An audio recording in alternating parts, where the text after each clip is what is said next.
మీ పిల్లల డాక్టర్ కళ డబ్బు వల్ల ఆగిపోవద్దు. కేవలం 18 లక్షల నుంచి MBBS విదేశాల్లో. ప్రస్తుతం మనతో పాటు ప్రముఖ ఆధ్యాత్మికవేత్త, జ్యోతిష వాస్తు పండితులు బ్రహ్మశ్రీ ఉమామహేశ్వర సిద్ధాంతి గారు మనతో ఉన్నారు. గురుగారితో మాట్లాడదాం. నమస్కారం గురుగారు. ఆయుష్మాన్ భవ. గురుగారు, జూలై నెల 2026 కర్కాటక రాశి వాళ్ళకి శుభ అశుభ ఫలితాలు ఏ విధంగా ఉండబోతున్నాయి? ఏ విషయాల్లో ఎక్కువగా జాగ్రత్తగా ఉండాలంటారు ఈ మాసం? సర్వమంగళ మాంగళ్యే శివే సర్వార్థ సాధకే శరణ్యే త్రయంబకీ దేవి నారాయణీ నమోస్తుతి. ఓం శ్రీ గురుభ్యో నమః. ఓం శ్రీ కం గణపతియే నమః. కృష్ణపక్షం ద్వితీయ బుధవారము, ఉత్తరాషాఢ నక్షత్రము, ఇంద్రకరణము, తైతల ఇంద్రయోగము, తైతల కరణము, తిథివార నక్షత్ర యోగ కరణాలు ఈ రకంగా ఉన్నాయి. కాబట్టి ఈ కర్కాటక రాశి వారికి యోగదాయకమైన స్థితిగతులు ఈ యొక్క మాసమయందు పొందుతున్నారు. ఎందువల్ల పొందుతున్నారండి? కర్కాటక రాశి వారే పొందాలన్న రాశి వారు పొందలేదా అనే మీమాంస ఇలాంటి వారికి రావచ్చు. కర్కాటక రాశి యందు మనం చెప్పుకున్నాం, బుధ శుక్ర గురు గ్రహములు కలిసి సంచారం చేస్తుంది. ఈ కర్కాటక రాశికి ఆధిపత్యాన్ని వహించిన వాడు చంద్రుడు. చంద్రుడు ఎక్కడున్నాడయ్యా? ధనుసు రాశిలో ఉన్నాడు. గురుడు చంద్రుడు చూస్తున్నాడు. ధనుసు రాశికి ఆధిపత్యాన్ని వహించిన వాడు గురుడు.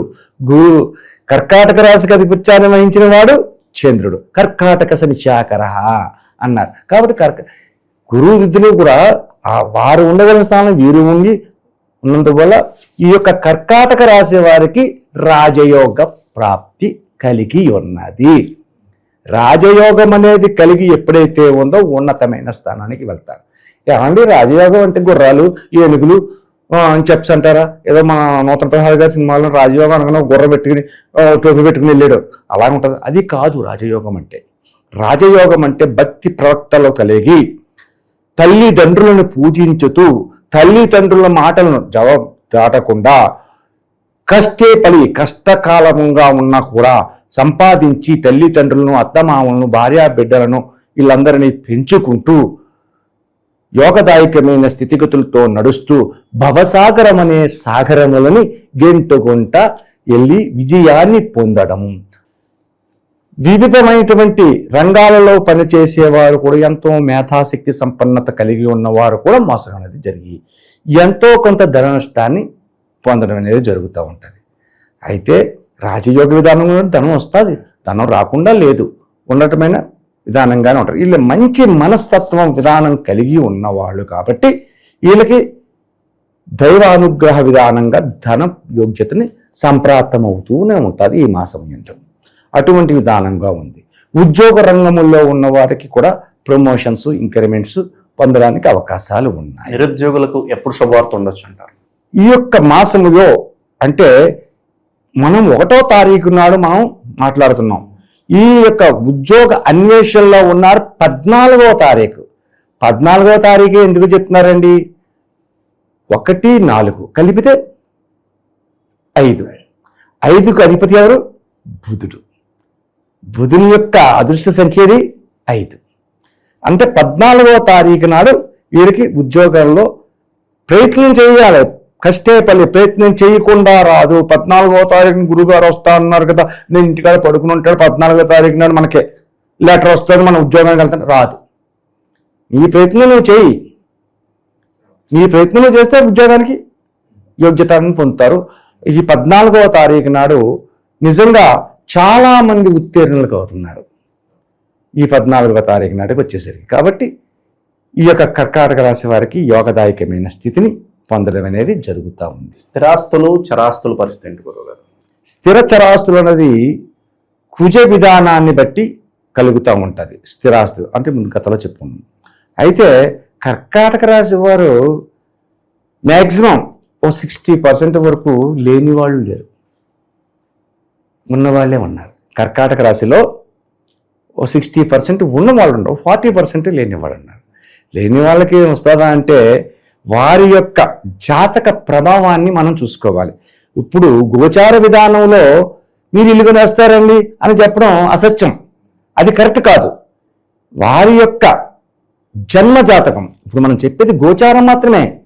జన్మ జాతకంలో గృహ విధానం ఏ రకంగా ఉంది, వీళ్ళ యొక్క విశ్లేషణ ఏ రకంగా చేసుకుంటున్నారు అన్నది మనం తెలుసుకోగలిగితే వారి యొక్క గృహ విధానాలు కానీ, పొలాలు కానీ, స్థలాలు కానీ, ఫ్యాక్టరీలు కానీ, షాపులు కానీ, ఇటువంటి వాటికి మనం చెప్పగలుగుతాం. అంతేగాని గోచార నిమిత్తంగా కర్కాటక రాశి వారి గురించి చెప్పాలి అంటారు.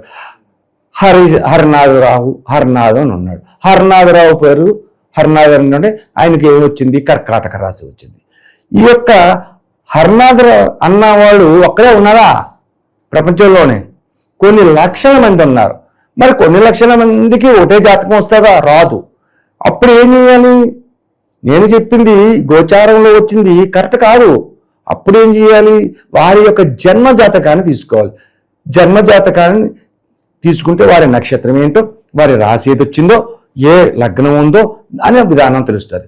దాన్ని బట్టి మనం జన్మ జాతకాన్ని బట్టి ఈ కర్కాటక రాశి ఉన్న వాళ్ళకి ఎవరైతే ఉన్నారో వాళ్ళకి పునర్వసు,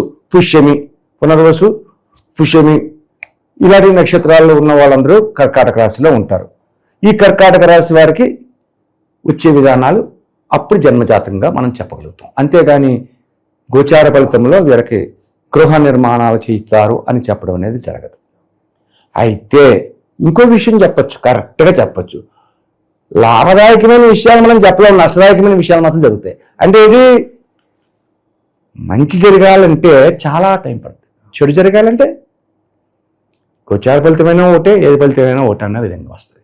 కాబట్టి ఈ రాశి వారే కాదు, ఏ రాశి వారైనా జన్మ జాతకాన్ని మీద ఆధారపడి ఉండాలి. అలాగే ఒక 60 సంవత్సరాలు వయసు వచ్చేసరికి రాజయోగ విధానంలో కృష్ణారామ అనుకుని దైవాన్ని ప్రార్థించుకుంటూ, మహానుభావం ఇంతవరకు నీ దయ వల్ల నేను నా బిడ్డల్ని వాళ్ళకి స్థితిపరిచాను, వాళ్ళకి ఉన్నతమైన స్థానాన్ని చేకూర్చున్నాను, నేను కూడా న్యాయమైన పద్ధతిలోనే ఉన్నాను, ఇంకా నాకు ఈ జన్మ చాలు, నన్ను మోక్ష కైవల్య ప్రాప్తిని కలిగించి స్వామి అంటూ దైవ విధానంలో కలిగి ఉండడమే రాజయోగం. ఇది రాజయోగం అంటే. రాజయోగం అనగానే ఇంకేముంది, నేను రాజుని అయిపోతున్నాను, గుర్రాల మీద పట్టపట్టేళ్ళు ఎక్కుతారు, చీనీ చిదంబరాలతో ఉంటాను, ఈ కాదు. ఉన్నతమైన స్థానాన్ని చేరుకోవాలి, జీవితాన్ని సద్వినియోగపరుచుకోవాలి. అటువంటి రాజయోగ ప్రాప్తి ఈ యొక్క కర్కాటక రాశి వారికి కలిగి ఉంది. సరే అండి, రాజయోగం బాగానే ఉంది. ప్రస్తుత కాలం కలియుగం ఇది. కలియుగంలో ప్రథమ పాదంలో ఉన్నాము, భర్తవర్షం భర్తకండిలో ఉన్నాం. కాబట్టి మరి ఇక్కడ పరిస్థితి ఏంటండి? పూర్వకాల విధానంలో రాజుల కార్యంలో ఉండేలాక శ్రీకృష్ణదేవరాయల కాలం కాదు ఇది, కృతయుగము కాదు, కలికాలం, కలియుగం. ఈ యుగంలో ఉన్న వారి యొక్క విధానాలు ఏ రకంగా ఉంటాయి అంటే, అడుగు తీసి అడుగేస్తే మోసం జరుగుతుంది. ప్రస్తుతం కాలంలో అడుగు తీసి అడుగు వేస్తుంటే మోసం. నువ్వు ఒక వ్యాపార దగ్గరికి వెళ్ళి వ్యాపారస్తుడు ఏం చెప్తాడు? నోటుకు ధర చెప్తున్నాడు కానీ విధానమైన ధర చెప్పట్లేదు. మనిషిని బట్టి ధరలు ఉంటున్నాయి. అలాగే వ్యాపారంలో కాదు, అనేక రకములు. ఒక దేవాలయానికి వెళ్ళాం, దేవాలయంలో దేవుడి మీద భక్తి శ్రద్ధలతో మనం వెళ్తే ఆ పంతులు గారు అడుగుతాడు. పంతులు గారిని అంటున్నాను కాదు, అందరినీ కాదు, కొంతమంది. ఆయన గారు ఏం చేస్తాడు? ముందు దక్షిణ తర్వాత వద్దాం అన్నాడు. ముందు దక్షిణ పెట్టు. ఒక కర్మకాలి ₹1 ₹2 వేసానుకో శతకోపరం పెట్టి కొడుతున్నాడు. అదే ₹100 ₹50 వేసానుకో నీ పేరేంటో అంటున్నాడు. వ్యాపారం అయిపోయింది. అలాగే విద్యా విధానంలో వ్యాపారం అయిపోయింది. పూర్వకాలం విద్యార్థులు నిలబడి కింద కూర్చుని గురువు గారికి సేవ చేస్తూ చెప్పేవారు. నిలబడి ఉండాలి, చెట్ల నీడలను చెప్పి ఉండేవారు, ఆ రకంగా ఉండేది. ఇప్పుడు విద్యార్థులు హాయిగా ఏసీ రూమ్లో కూర్చుంటారు, లెక్చర్లో నిలబడి పాఠం చెప్పాలి. దానికి ఊరికే చెప్తున్నారా? పూర్వకాలం విద్య అభ్యసించడానికి ఏమన్నాడు? గురువు గారి ఇంటే భోజనం చెయ్యాలి, గురువు గారు పెట్టింది తినాలి. ఆ రకమైన పరిస్థితులు పొందుతూ వస్తారు. అటువంటి ఉండేది. ఇప్పుడు అలా కాదు. ఎల్కేజీ స్టూడెంట్ అయినా, యూకేజీ స్టూడెంట్ అయినా 2 లక్షలు కట్టాలంటున్నారు. ముందు డబ్బు ధనము లేదే ఏది జరగదు. ధనం మూలం మిదం జగత్ అన్న విధానంగా సంప్రదాయం అయిపోయింది. కాబట్టి ఈ కర్కాటక రాశి వారికి ఎదుటి వ్యక్తుల మాటలలో మోసపోతారు, ఎక్కువ మోసపోతారు. ఇప్పుడు నేను చెప్పేది గోచార ఫలితం. ఒకరికి శ్రీనివాసమూర్తి అని ఉంటారు. ఎంతమంది శ్రీనివాసులు ఉన్నారు? ఒక వీధిలోనే కొన్ని వందల మంది ఉంటారు, ఒక వీధిలోని, ఊర్లో కూడా కాదు, అందరికీ ఒకటేలా ఉంది. అలాగే కర్కాటక రాశియే కాదు, ఏ రాశి ఎందైనా జీన్స్ పడతారు, కావాలా పిల్లలు నిద్రపడతారు, రాముడు లక్ష్మణుడు పేరు పెడతారు, అందంగా పెంచుకుంటారు. అంటే ఈ యొక్క కర్కాటక యొక్క కవల పిల్లలకు సంబంధించిన జాతకాలు నేను చాలా చూశాను.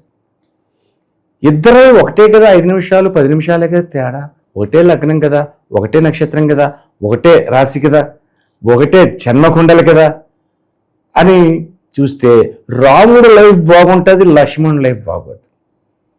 నేను చాలా చూశాను. కవల పిల్లల్లో ఇద్దరు జాతకాలు ఒక రకంగా ఉండవు.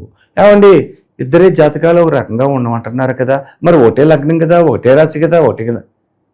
కానీ చేతి రేఖలు మారిపోయినాయి. చేతి రేఖలు, లలాట విధానంలో రేఖలు మార్పు చెందుతాయి.